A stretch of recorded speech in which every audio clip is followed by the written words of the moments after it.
Hello, I'm Karen Bonanno and thank you for giving some of your time this evening to join me for this digital broadcast. We really want our kids to feel confident and to be successful at school, in extracurricular and social activities, and even their chosen career. In this broadcast, I'm going to provide you with lots of tips and strategies that you can use straight away to help your child develop confidence and be successful. So I want you to grab pen and paper to be ready to take some notes. So this webinar is for you if you feel that your child is not feeling very confident about themselves, that they're possibly not feeling valued, not feeling important. They don't feel as if they're being treated as an individual.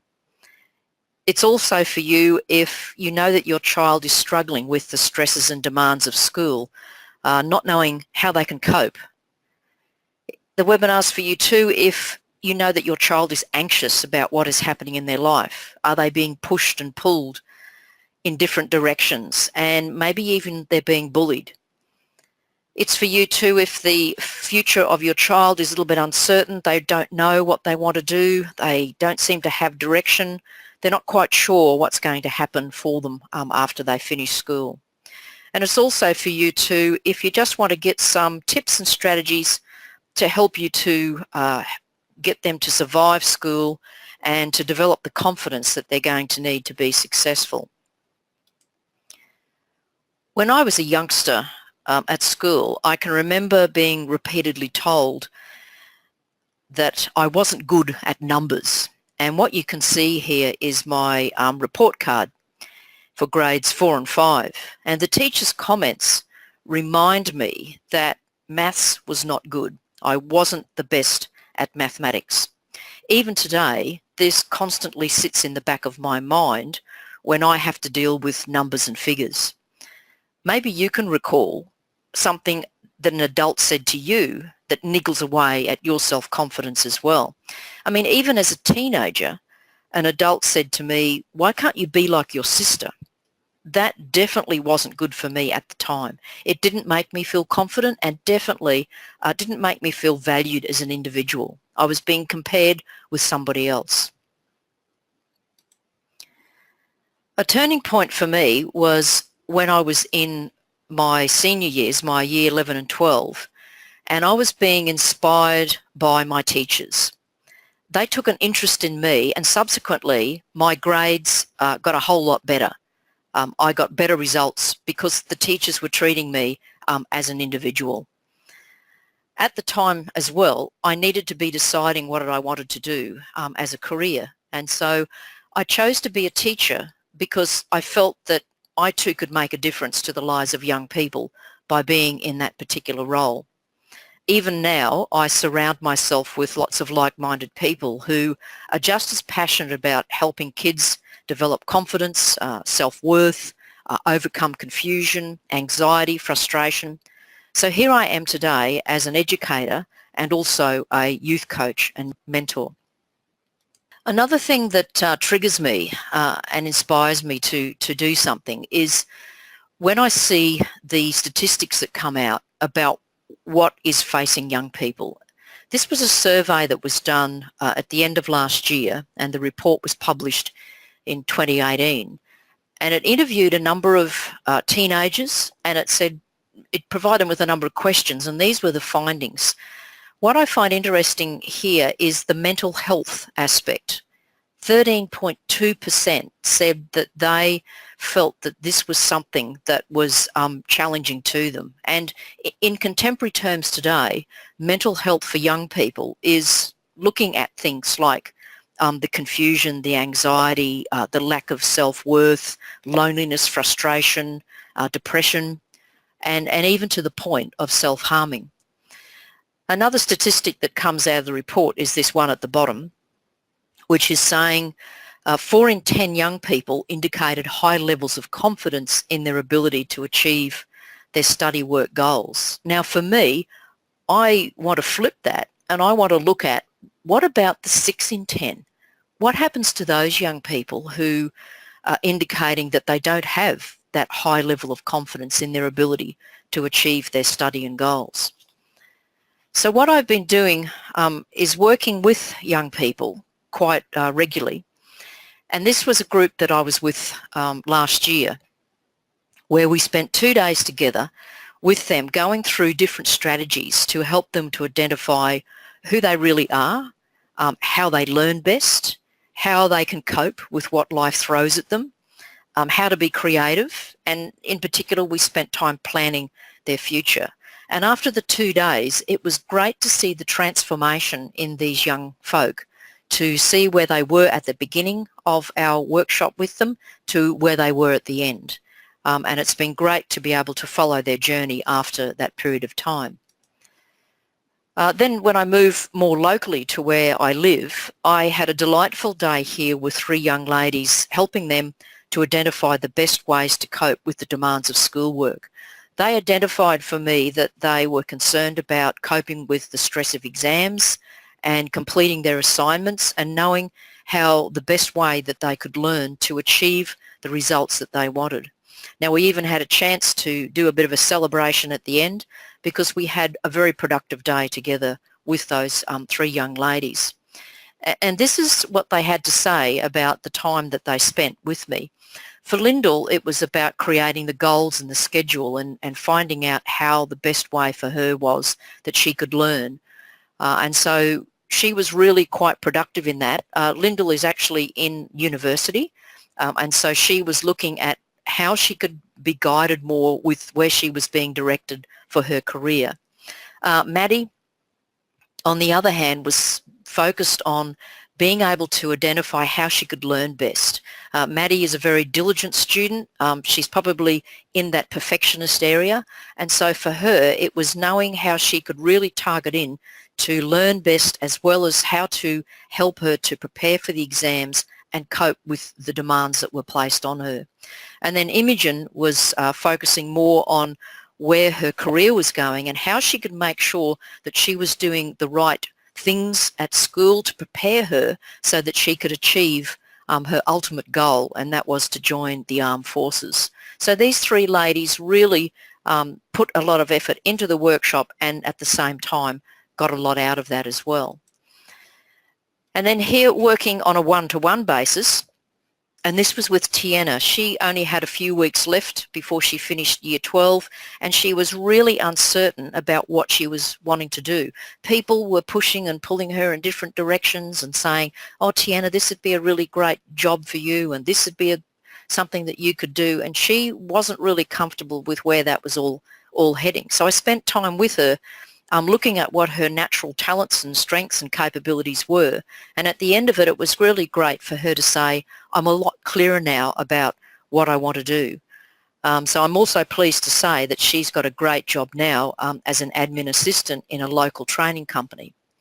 So let's look at 5 ways that you can help your child to be confident and successful at school. So please get ready to take some notes. I'm going to give you lots of tips and strategies in this particular process. So the first step we're going to look at is exploring the different strategies that you can use to build up a positive emotional bank account with your youngster. And then the next one, we're going to look at some ways that you can build up their confidence, different techniques, different strategies, so that they become more confident. Step 3, I want to spend time to provide you with some tips on how you can manage the variety of distractions that often undermine their confidence and get them right off track for where they want to go. Then in step 4, we're going to look at how you can support their learning without having to really know all the details of the subjects that they study. And our last point is to explore the future. What can we do to help them to step into their future with confidence? So let's get underway with our first step. The very first one is about encouraging their positives. We have to be a role model to our kids, because they will see how we behave, what things that we say, things that we do, how we act out certain bits and pieces. This little quote I thought was really great, and you can substitute mother-daughter or father-daughter, whatever it might be, but the information here is, a father said to his son, "Be careful where you walk." The son responded, "You be careful, I walk in your footsteps."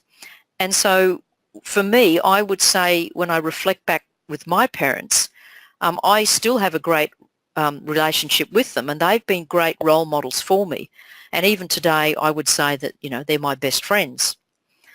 And then also too, if we can be interested in what our kids are doing, what's happened during their day, asking them questions, maybe avoiding the, how was your day, because that may just, create a teenage grunt or, "Oh, all right." Whereas if we say to something about, what happened, then it gives them the opportunity to say what may have happened to them or with their mates or whatever they did during the day. So being interested and then giving them your attention in that process. The other thing that we can do is focus on their strengths, not their weaknesses. So reinforce the positives. For example, think about what topics or things that they're naturally interested in, that they like to pursue, the things that they enjoy doing, which don't necessarily have to be school related, but it's just their own personal interest. And then what we can do is encourage them to explore these and to then share them. And we can role model that as well. I'm sure as a parent that you've got interests that you have, whether it be hobbies or other things. And so we all become involved as a family in sharing and exploring our different bits and pieces that we find out. And so our life becomes sort of a discovery process. If I take you back to Tiana, who wasn't sure about what she was going to do after she finished school, what we did here, we didn't focus on the results that she was getting at school. We focused on what her natural strengths and abilities were and what she was capable of, and we learnt from that the direction that she could take that was going to be successful for her. Also to help them to build up some level of emotional awareness. I mean, everybody experiences frustrations. We have anxiety, and what it does, it seems to draw down and draw away from our positive emotional bank account. And you can probably think of some right now where something happens and it just tends to drain you away. So we need to let our kids express how they're feeling. And so this one here is a little technique that I've used, which is, saying I feel and then because. So they could say, I feel anxious because I've got too many assignments to do. And then I ask the question why. Now, this is kind of a question that kids will ask all the time. Why have I got to do that? Why is that going to happen? Well, we can do the same. And when we ask why, so it's why do you have too many assignments to do? And it can be, well, I just have too many to do and I haven't worked out when I need to do them. Well, why haven't you worked out when you need to do them? Well, I haven't set myself a schedule. And so by asking why, we can actually burrow down and identify what the issue or the problem might be. And so then we can help them to set up a schedule so they know when things are due and they know that they need to do a bit at a time, tiny tasks at a time to get to the end result of finishing off that assignment. Another one that I do is to try and get them focusing what they're grateful for. So, completing the sentence, I am grateful for, and then they complete it. So it could be that I'm grateful for a family or their sports coach or a teacher or, their best friend. And then again, we say, well, why? Why are you grateful for your family? Well, because my family supports me. Well, why do they support you? Well, because they love me. And in this way, we can actually put these positive emotions on steroids, whereby it gets them to be really confident about what is happening and being very positive about the supportive environment and the safe environment that we provide as a family for them. Then it's important to also consider how we talk about their education. So how we talk about what might happen for them at school. Now remember, when I was talking about the role model before, what you say and do can help them to develop a positive attitude towards learning in school. I mean, have you said anything recently that might be negative about the school or even a teacher? And think about what impact that had on your child. It might be that you said something and they weren't exactly overly enthusiastic about, heading off to school for that particular day. So be aware that we need to be positive, even though there might be times that we might be maybe a little bit frustrated, but being positive about knowing what is happening for them, for the possibilities of what's happening at their learning and their school. And then also show interest in what they're doing and how they're learning, whether it be technology related. There's whole different things happening in schools today from when I was teaching, that things like maker spaces and coding and robotics are really quite interesting bits and pieces that can help the whole learning journey be one of discovery and fun for a student and for a child, rather than just being a little bit boring. Then if we go to step 2, this is about developing their confidence.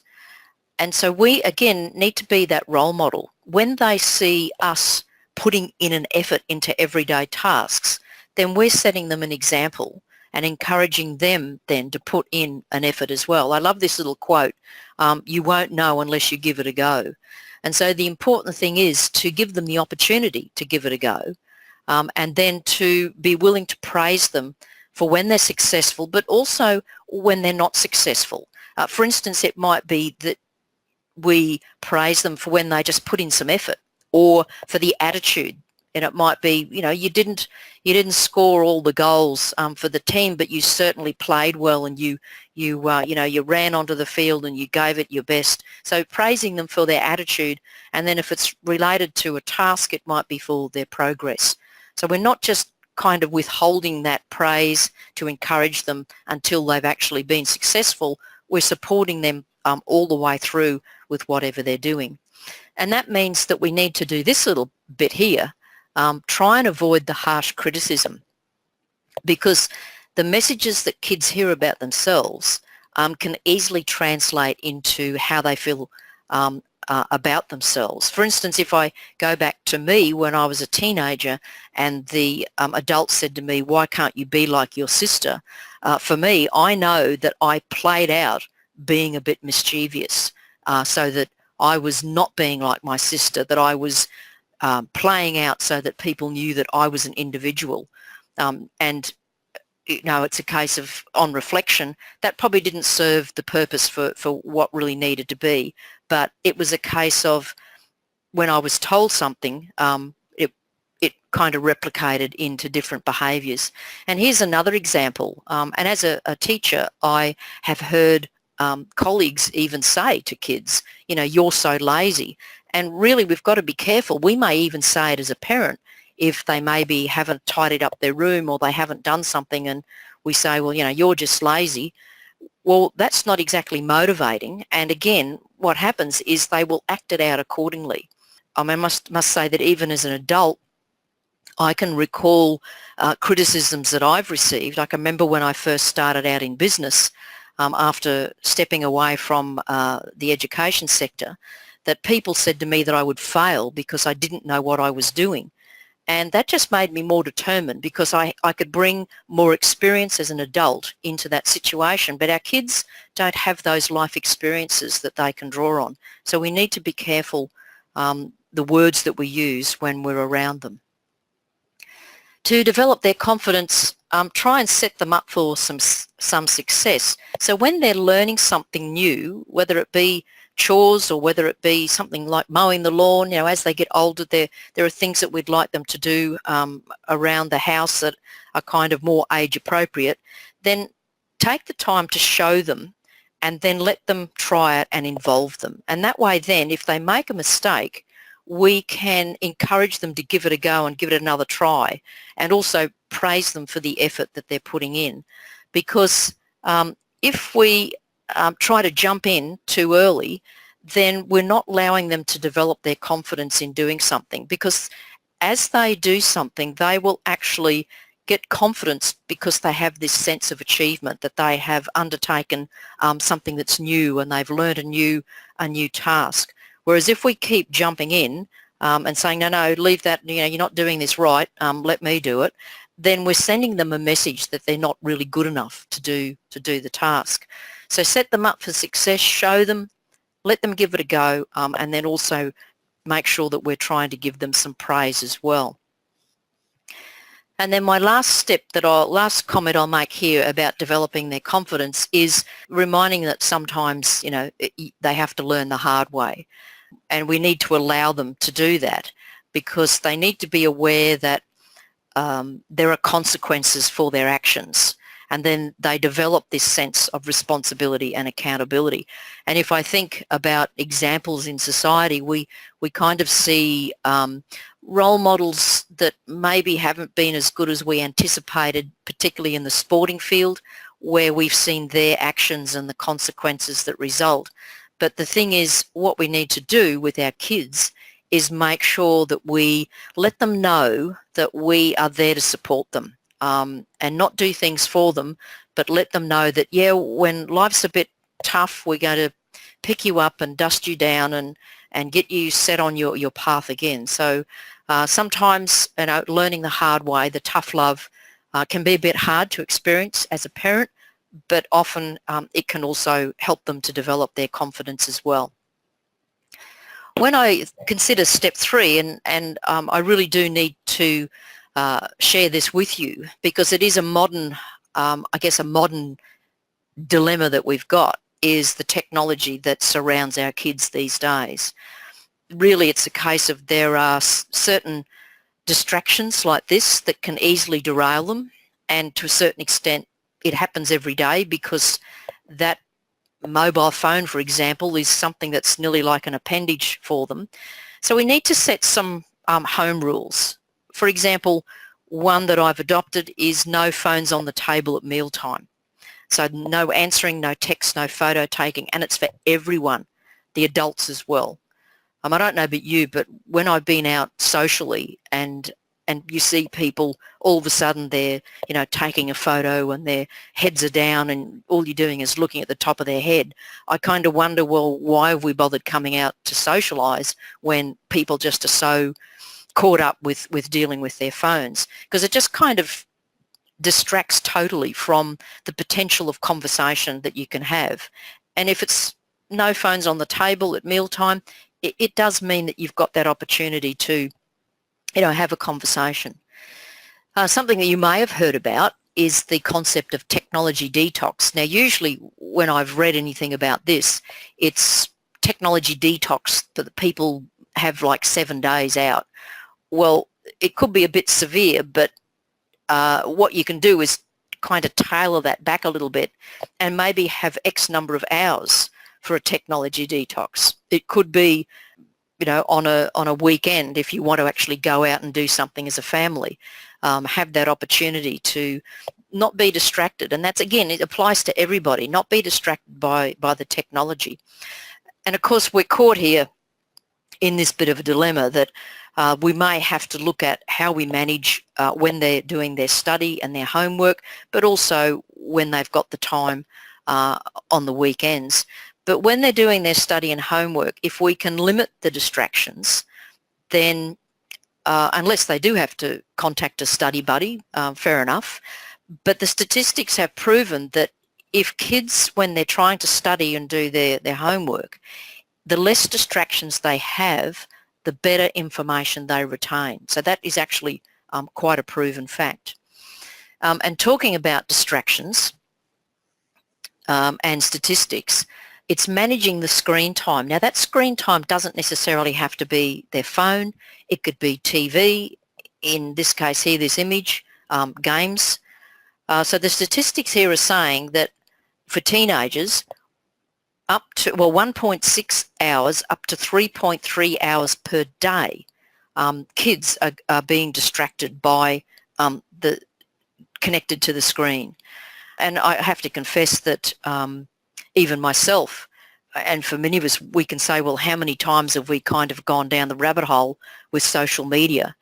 We've suddenly finding ourselves that we spent an hour or more just even on Facebook, and I have to confess I have done that and just got totally distracted by what I needed to do to get into my day.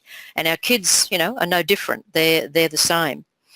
So again, we have to kind of look at how we balance that out. What happens during a school day, but then on weekends it may be that we give them a little bit more free rein on accessing screens in whatever formats that they choose to. So we have to need to be smart about social media because this is kind of something, and I'll just flick to this next point. Instagram, this quote was came out of an interview that they did with 1,500 teens, and it was a case of what they identified, that Instagram is the worst social media network for mental health and well-being. And, you know, if I look at the earlier steps about developing positives and building up their confidence, that is crucial for how they then deal with this whole social media, because for most of them, you know, they do have Instagram as part of their life. And they identified that what was happening here with these kids was this concept of fear of missing out. And that's why they were connecting in and following people and commenting and so forth and liking and whatever that was on Instagram. But if we have our kids in a space where they are confident, they're positive, then they can cope.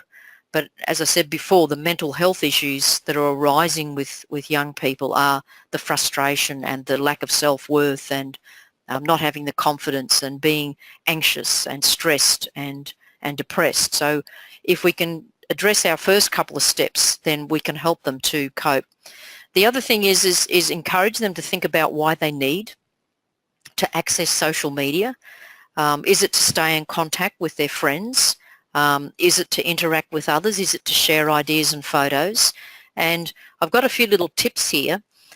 This one, WWGS, stands for What Would Grandma Say? Now, I know grandmas may not be on Instagram and Facebook, but, you know, they might. Demographics tend to say certain age brackets are on Facebook. But this is an interesting, like, if they're posting something or they're texting, well, what would grandma say if she saw what you sent out? Or, you know, getting them to think about things. So, for instance, here, this stop, think before send, because what happens is they need to be aware of this. What's out there is like a digital tattoo, and that's a term that I've heard refer to. And these concepts or these strategies that I'm talking about here, these you could use as part of conversation with them about their use of social media and how they use that environment. So talk to them about the impact of a digital tattoo. And for instance, you know, employers now are looking at the social media account of potential employees. So being aware that what they've put out there, it is kind of a little bit permanent, and being aware that social media can really have an influence on what happens to them. Also too, it would be remiss of me not to refer to bullying, because this is quite prominent in our society, and we need to watch out for that, whether our child is being bullied or whether even, I have to flip the coin here, that our child may be a bully. And we need to be aware of things in the environment. For instance, knowing the school's policy. It could be on their website. It could be in, say, a student handbook. Often you will get the handbook comes out and it will have all sorts of bits and pieces about what will be available. So being aware of that. And then also too, looking for the signs that something may be going on. And it usually turns up that they're acting differently, that they might be anxious. They might be withdrawn. They don't want to do things that they normally enjoy. So we're looking for these behavioural changes because of what's happening. And as much as we'd like to get them to talk about it, but sometimes they don't want to, because they're feeling that, you know, they're going to be seen in a different light. If they don't open up, we can use TV shows or events. So, for example, there was the National Day of Action Against Bullying and Violence that was most schools were involved in. And so that can become a talking point about what happened at the school, what activities were they involved in, was there any guest speakers, what did they say? And so we can kind of go indirectly into talking about what's happening with bullying if that is occurring. Now, as much as it's hard as a parent to stay calm, that's again the role model. So they see how we behave to what is happening. but we may be able to go through some strategies with them, talking about walking away, buddying up for safety, seek help, seek out an adult. Really what we want to do is to restore the confidence that our child has. And if it does become overwhelming, then seek help yourself to support your child. There are lots of organisations out there to be supporting kids. You know, it's become kind of a national agenda to be dealing with bullying for kids, because it is a distraction. It takes away from their emotional bank account, and it can kind of deplete them and bring them down. And we really want to try and avoid that happening. If I go into step 4 here, and I hope you're taking lots of notes, because I'm trying to provide you with as much information here as possible.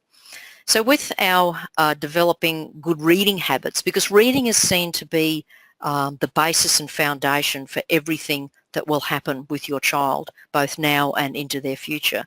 So it can be encouraging them to read 10 minutes a day. And also, as a parent, take some time to read yourself. And it doesn't need to be related to school. It could be, the sports pages or some hobby that they're interested in, or it could be if you're planning something as a family, travelling to another destination, it's reading about where you're going to be going. So if they're reading for so many minutes a day, there's lots of advantages in that process. Also, think about joining a library. At their school library, there'll be lots of support and staff there who'll be able to help them identifying reading that might be of interest to them or relevant to their age. Also assignment help. And we think about the public library. Again, there are reading programs, there's homework help. Even during the school holidays, I often find, particularly at my own local library, there are holiday learning programs and events, and they can be really interesting. Again, the robotics, the crafts, the coding, all those sorts of things can happen. So we're getting them to be in a space where they're going to be supported. And then we think about the skills development that happens here as well. Their vocabulary skills are being developed as they're engaging in reading. Their communication skills, all a part of that. And these are what would be referred to as, some of these would be the enterprise skills, which employers are looking for. They're looking for employees starting in the workforce who have effective communication abilities. Then if I look at active learning, this is one technique that I use a lot, is getting them to be asking questions, because if they ask a question, they'll get an answer and they'll get some rich information. So for example, this 5 W's and how, and you might want to write these down. So there's why, what, who, when, where, and how. And I've used that in different locations, even involving outings, which could be, to a museum or a zoo, science festivals, markets, galleries, movies, camps. If they're asking all these different questions, then they're going to get this rich information, and it's an active learning process that they're going to be involved in. And so what happens is that every day can become a learning day, because they're asking these questions, and a skill that they're developing here is an inquiry learning capability. And employers, again, are asking that people who come into their businesses today need to be asking really rich questions so that they can see how they're adding value to someone's business. Supporting their learning through their study time and homework, having a time and space available for them so that they get into a routine, and also too they've got everything that they need when they sit down. They might have something to eat, and then they sit down to do their homework. So it can be at the kitchen bench as you're getting a meal, or it could be that they do have their own allocated space. I'm not sure what your scenario is in your home, but if they know that this is where they're going to sit and do their homework, then it becomes a kind of routine. It becomes like habit forming. And we want to make sure that we do remove the distractions unless they do need that phone to contact a study buddy. But again, I go back to the research that's shown that the more distractions, the less information is retained, because their mind gets pulled away constantly from what they're trying to do. The other thing is setting up a schedule and sticking it up on a family notice board or on the fridge, so that everybody knows, what assignments are coming up, what tests are coming up, what's happening with, sport or whatever it is that they're committed to. So all of this is there, and then that way the whole family can be supporting each other to be able to get that homework and that study and those assignments and all those things done. If I take you back to Imogen and Lyndall, when I worked with them for the day, that was one thing that they really valued, was that there was something that they hadn't really done effectively, and they were able to do that with some of the strategies I gave them for being able to set up their schedule to know, well, okay, I can, instead of it being overwhelming, I can just break these down into little steps to get to my destination of getting that assignment done or getting ready for that exam. When they're preparing for exams, it's been kind of proven that if they actually write it down, it increases the retention. And I don't mean getting in front of a computer and tapping away at a keyboard. It's actually physically writing it down increases their ability to recall and remember when it comes for exams. So the skills we're getting them here, even just in our home environment with study time and homework, is this management organisation skills, which are crucial for them as they step out into their later opportunities with being in work or whatever it might be. And then as a parent, looking at the different ways that we can be involved in their school, not being that hovering parent, but being in the wings and showing an interest, because as teenagers sometimes they just don't want us to be there. But the important thing is to see how you can also get to meet their teachers, get to know them and let them know that you want to be actively involved. As an ex-teacher, I can assure you that meeting parents outside of the normal parent-teacher meetings made it a lot easier to have the conversations about what was happening with their child, and also the conversations that the teacher will have when something needs attention, and vice versa. If there's something that comes up that you're concerned about, if you've already met with the teacher, it does mean that you can probably have a little bit better relationship and rapport with them. Also think about how you could be involved in various activities with the school, after school activities, even, being involved in the P&C when it comes to sort of fetes and fundraising, even sporting events, excursions, even, volunteering to be involved in the school library. So there's different ways, and you can kind of work out where you feel most comfortable, depending too on whether you're working. It could be that you could be involved in nighttime things and vice versa. And then when there are concerns, whether they be academic or whether they be behavioural, all these things, you can get in and be having these conversations by getting involved in the school. So again, the child is seeing you modelling this social interaction and being involved with different people. So they're seeing you, and then they're also involved and developing those social skills as well. Now I come to step 5, which is exploring their future. And it's a case of setting some learning goals, but they can set other goals as well, whether they be health goals or whatever it might be that they're looking at. But for this, focusing on getting their confidence and success at school, setting some learning goals. And so it might be, well, what grades do they want to achieve by the end of a semester? So if they're getting, say, a C- in something, to suddenly say I want to get a B+ is just probably too big a leap. And so that way we need to think about how we can be realistic in setting smaller milestones so that they can incrementally get to where they need to be. And that may be, their schedule, looking at how that can be mapped out for them. I mean, how many of you do this already in your workplace, if you're a working person, that your business that you're involved in, either as the business owner or as an employee, that the business is setting out these goals and setting particular, in this quarter, this is what we want to achieve, and then measuring how all that happens. Well, we can kind of demonstrate, and again, it's bringing kind of the things that are happening outside of a school environment, but a real life into the kids' kind of frame of thinking as well.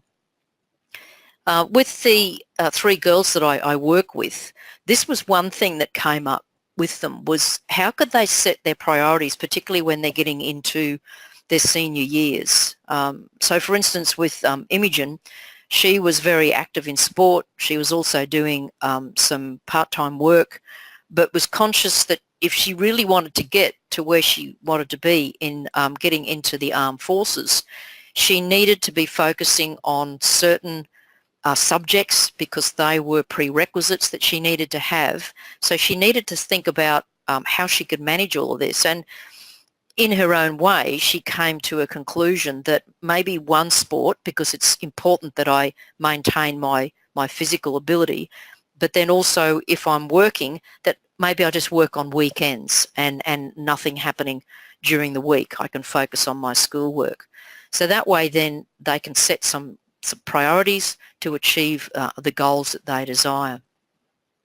And when we're thinking about careers, it's never too early to start exploring that.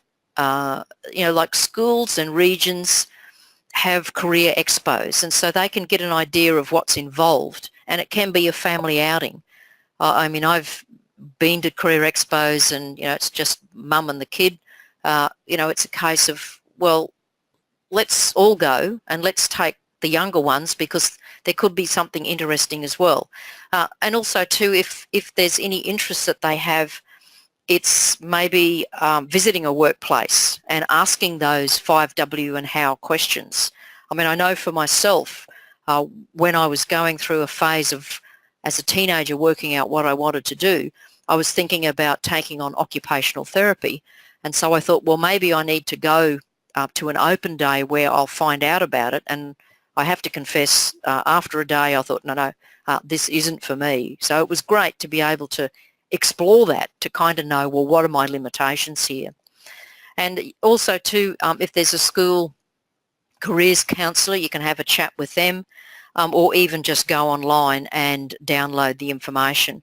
And then what you can do is apply that whole learning process to the real world, because looking at, well, what are the goals that I want to achieve? What is it that's happening out there? What are the things that are required if I'm going to step into this particular career?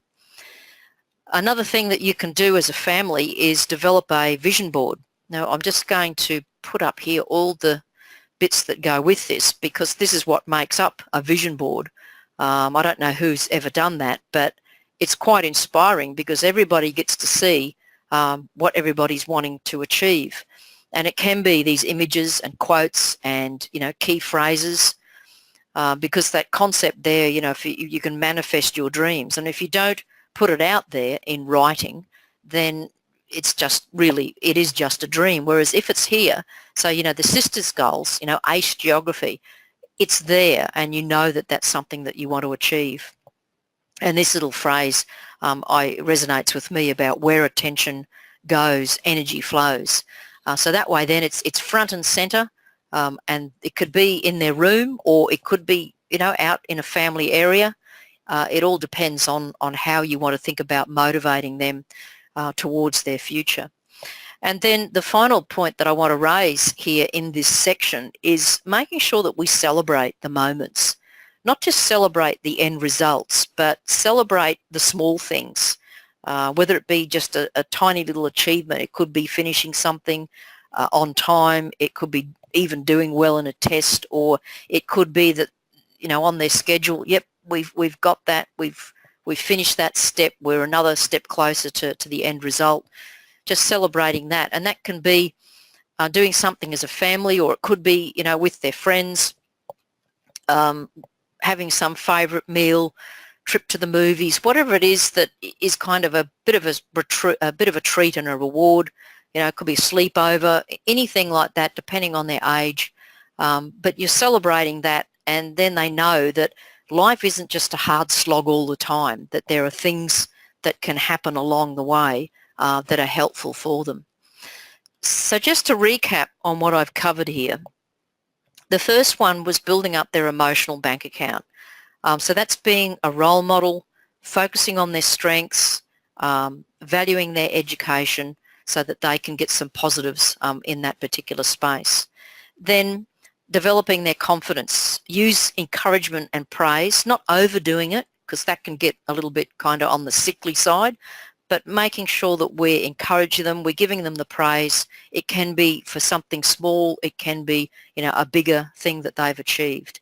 Let them have a go, set them up for success, and then maybe they've just got to learn the hard way as well so that they can develop their confidence. Step 3 is managing the devices and their screen time and also the social media, and look out for those changes in behaviour where we might need to get some extra help to try and keep them buoyant and progressing along. And then step 4, get them reading 10 minutes a day and be involved in that as well, like again modelling that whole process. Get involved in some active learning through those 5W and how, the questions, inquiry, committing to the study and homework in their own space and at a time, and then being supportive through having some presence and activity involved with the school. And then the last step, setting some goals, looking at the careers and what's involved in that, developing a family vision board, and then celebrating all those magic moments as they come along. So I just want to check in with you whether you consider that I've given you some great information here, and I've hoped that you've taken some notes, whether I've given you some useful tips, different strategies. In all of this, we can become quite overwhelmed. We're busy, we're tired, we're stressed out ourselves, and it can be all a bit overwhelming that we're coping with everything that's happening and also being there for our kids and trying to guide them. So what I'd like to do is to share with you a program that is going to help you to do this in an easier way by having a support mechanism to get you through. And the program that we've got is called Parents with Purpose. And it's a step-by-step program that will give you some instructions. It'll also give you some resources and materials going more into the different tips and strategies that you can walk away with. And also too, it will help you to get things happening sooner, because each of the modules will have information that you can work with your child. You can work through with your child.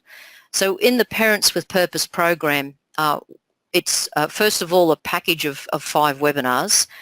The first one is The Magnificent Me. So this is going to take this further, where we'll look at different strategies to help your child identify who they really are, so that they can grab hold of positive and strong beliefs about themselves to create their identity and to feel valued and to feel important.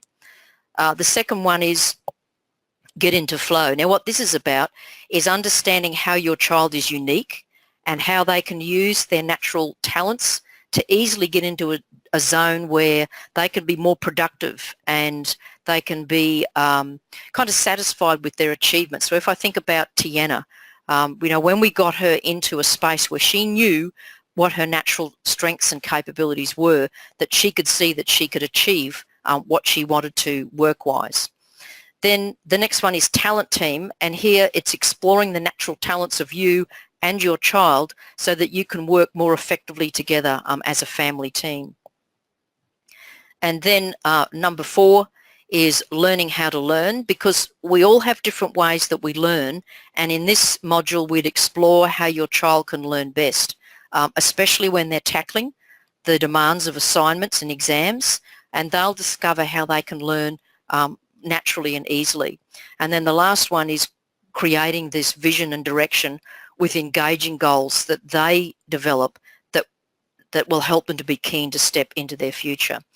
So the value of that is 1485. But what I'm doing is putting together a package here for you. I'm just telling the value. if you kind of hang about for a bit, you'll see that my offer is going to be fairly reasonable, and I'll explain why in a moment. With the Parents with Purpose, there's also going to be support provided by me personally. I'll be giving you Skype sessions on one-on-one. So here we're in a group talking about this, but this is a one-on-one. And then there's going to be 3 months email support to kind of help you fast track that process. So there's the 5 webinars, the Skype sessions, and the email. So if I take you back to thinking about Tiana, this is Sher, this is her mum, and this is what she had to say about working with Tiana. So for Sher, it was a relief as a parent to know that she kind of had identified where she needed to be, and as she said here, she was bubbly and excited and keen to share with her mum about what was happening. So that was Sher as a parent making comment about what was happening for her daughter. And then this one here, this is Sam and James. You know, James is the son, and he was in the first part, had gone from primary school into high school, and he was really struggling to adapt to that environment and having all different teachers, and he was not relating to a number of the different teachers, and he was getting quite, well, probably depressed wasn't a point, but he was getting quite frustrated and withdrawn because he just couldn't cope. And so I spent time with James and Sam and working through that. And as you can see here, you know, Sam has said that they have very interesting conversations now, how they can work better together to support each other now that they're more aware of what their natural strengths and capabilities are as a parent and a child. So with the program, there's some extra little bits and pieces that kind of help you along the way. So this is your own personal profile as a parent.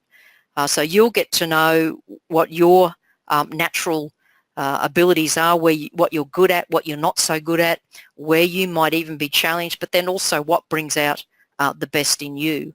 And then you'll get the opportunity to include one child, because I would really like it if we can be working together with our kids as we go through this. But sometimes the kids don't want to be involved, but I'm there to support you as a parent so that you can work with your child. But this is an offer here that they can get their own profile. So again, that they can identify what they're good at, what they're challenged by, you know, what can happen for them that brings out the best for them.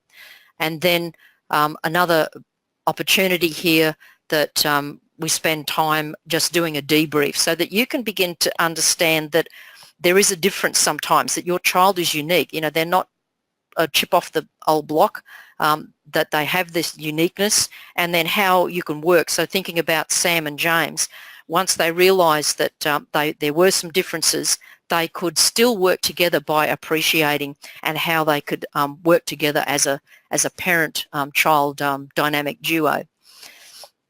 So this is what's in the program: 5 webinars, the Skype sessions, 3 months email, and then there are the profiles as well as the child and the parent debrief. Now, you could do this yourself if you wanted to. You could get a tutor in to work with your child if they are struggling, if they're stressed, if they're not coping with the demands of what's happening. You could even go online yourself and spend lots of hours looking at how you can build your child's confidence, how you can help them learn, all those sorts of things. Or you can spend lots of years doing your own training or learning information and spending lots of money to get it happening. But the reason why I want to offer you a special price for this program is for these 3 reasons. I would like your success story because it's my success story. Just like the success stories of Sher and Tiana and James and Sam, it's really great to see the kind of aha moments that can happen and the way that things start to take shape for families in this whole process. And then also I'm passionate about helping you to help your kids discover their inspiring future. And this last point really does resonate with me, that the youth of today are the leaders of tomorrow. And an image that comes to mind here is, you know, a nurturing parent accepting and ready for all the circumstances, because we really want to protect this precious child that we've been blessed with, and to be a part of their journey as they step into their future is really something that's quite rewarding. So that's the value, but that's not what's being asked for you at this point for investing in the program. The reason why I've set it at $297 and with a limit of 15 is really making sure that I'm able to spend time supporting you and your child, and that is through those Skype sessions, through the email, and then also just delivering the modules, making sure that you've got all the resources that you need to be able to be involved in that program. And then for the first 5 people who become part of it, I'm going to provide you with a whole family profile. Now this is quite amazing because sometimes we think that the kids are like us. I mean, for example, with Sam and James, Sam thought James was very much like him, but he wasn't. There was this subtle difference that came out when we did their profiles. And so by doing that, you start to see this whole family dynamics and then the interrelationships that sometimes one parent said to me, oh my goodness, this explains why I have these arguments with my daughter. And they were kind of at opposite ends of the spectrum. But by understanding that, they were all of a sudden able to go, oh, okay, now we know why we're having these disagreements and arguments. So this is really valuable, having a whole family profile and debrief session.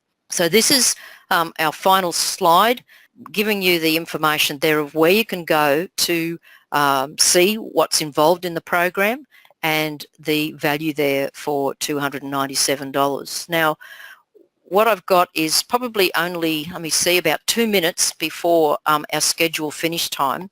So I'm happy if anyone is wanting to ask some questions. Let me just get my question panel open here so that I can answer any questions that people might have about the program. Okay, I've got one here saying, if I can't come to all the webinars, do I get access to the recordings? Absolutely. I know that kind of stuff happens in a family, and right at the 11th hour, something can happen, a sick child or whatever it might be, and you can't get to the particular scheduled time. You will get access to the recordings and also to the relevant resources. And of course, you've got the email follow-up and the Skype support. We can get in contact and go through that if there's something that you don't quite understand. So any other questions there? Okay, I've got a question. How different is this program from other parenting programs? Well, I guess I can say that probably the uniqueness is actually in the profiles, that I don't see many programs that actually do a profile of the individuals concerned, where it draws out what are their natural capabilities. And what we do is we use that as a foundation to then develop the skills and get the strategies in place to support the child so that they can kind of be more confident about what's happening. I mean, a number of kind of positive parenting programs are more about training kids to adopt some self-control or to be, I guess, disciplined without kind of breaking their spirit, whereas this is different. This is actually taking what the natural ability of the child is and then stepping it up and getting them to know that they actually have the resources to achieve what they want to achieve. They just need some guidance and direction. So thank you very much for joining me, and I hope that you were able to get some tips and strategies that are useful for you. And of course, I would love to have some of you join the Parents with Purpose program so that we can work together to help your child to experience confidence and success at school, and then it flows on then into their life and their career options. So thanks very much, and look forward to having some of you join me for the Parents with Purpose program.